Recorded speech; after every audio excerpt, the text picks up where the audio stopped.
Do you guys want to be successful or don't you care?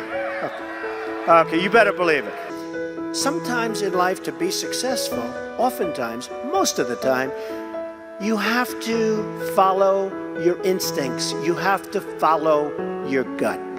You have to. In life, in order to be successful, and you people are well on the road to success, you have to find out what makes you excited, what makes you want to get up each morning and go to work. You have to find it. I was no different when I was 20 years old, believe me. I wanted to be successful. I wanted to get out of Brooklyn. I said, Pop, I love you, but I want to get out of Brooklyn. I love Brooklyn, but I want to get out. And I'd see those big buildings, those big skyscrapers in Manhattan. I said, Pop, that's what I want to do. That's what I wanted to do. I love taking things and fixing, taking things and building. I love building. You can do anything. You can be anything you want to be. But in order to succeed, you must find out what you love to do. You have to find your passion, no matter what they tell you. But they said, there is no path to victory for Donald Trump. They forgot about the forgotten people. By the way, they're not forgetting about the forgotten people anymore. They're going crazy trying to figure it out. But I told them, far too late. It's far too late. You have to have an ability to handle pressure, because no matter how successful you are, I have many, many friends and enemies, a lot of enemies too, I don't care.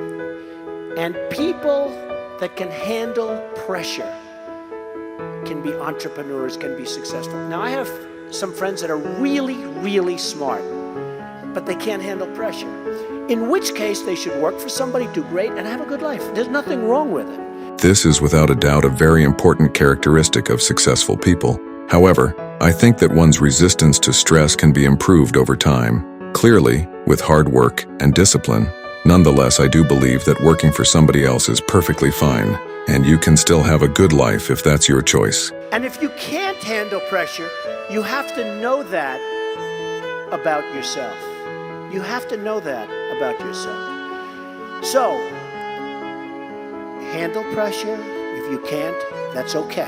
Some people, they say, I've got to be successful. I've got to be. They'll never be successful. It's too crazy. They can't think straight. You have to remember, it doesn't matter. God matters. Your family matters. You've got to be able to sort of say to yourself, nothing matters that much other than the real big deals. I used to love going to Sunday school. People don't know this about Trump. They think, oh, Trump, Trump. But the truth is, I went to Sunday school, and I loved going to Sunday school. And I did for years, and I learned a lot. And I learned about God, and that was probably the greatest thing I've ever learned. Forget all the business stuff. Never cease to be proud of who you are and the principles you hold dear and stand by.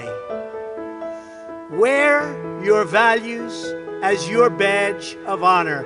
Go out, have a great time in life, compete, remember your duty, honor your history, take care of the people God put into your life. And if you refuse to give in to doubt or to fear, and you will win, and help people in doing so. If you love what you do and dedicate yourself to your work, then you will gain momentum. And look, you have to. You need the word momentum. You will gain that momentum. And each success will create another success. I'll tell you a story that's very interesting for me. When I was young, there was a man named William Levitt, and he was a very successful man, and he'd build homes, and at night he'd go to these major sites with teams of people, and he'd scour the sites for nails and sawdust, and they'd clean the sites so when the workers came in the next morning, the sites would be spotless and clean. And he did it properly. And he did this for 20 years, and then he was offered a lot of money for his company. And he sold his company for a tremendous amount of money. And he went out and bought a big yacht. And the company that bought his company was a big conglomerate. And they didn't know anything about building homes, and they didn't know anything about picking up the nails and the sawdust and selling it and the scraps of wood. This was a big conglomerate based in New York City. And after about a 10-year period, they were losing a lot with it. So they called William Levitt up, and they said, "Would you like to buy back your company?" And he said, "Yes, I would." He so badly wanted. He got bored with this life of yachts and sailing and all of the things he did in the south of France and other places. This really shows us that living life on a yacht without worries or responsibilities should not be the end goal. It seems like something attractive, but you will quickly need to fill your time with productive things to do. He bought back his company, and he bought back a lot of empty land. And he worked hard on getting it zoning, and he worked hard on starting to develop.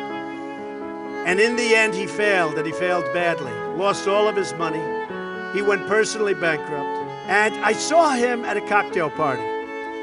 And it was very sad because the hottest people in New York were at this party. And I see, sitting in the corner, was a little old man who was all by himself. Nobody was talking to him. I immediately recognized that that man was the once great William Levitt of Levittown.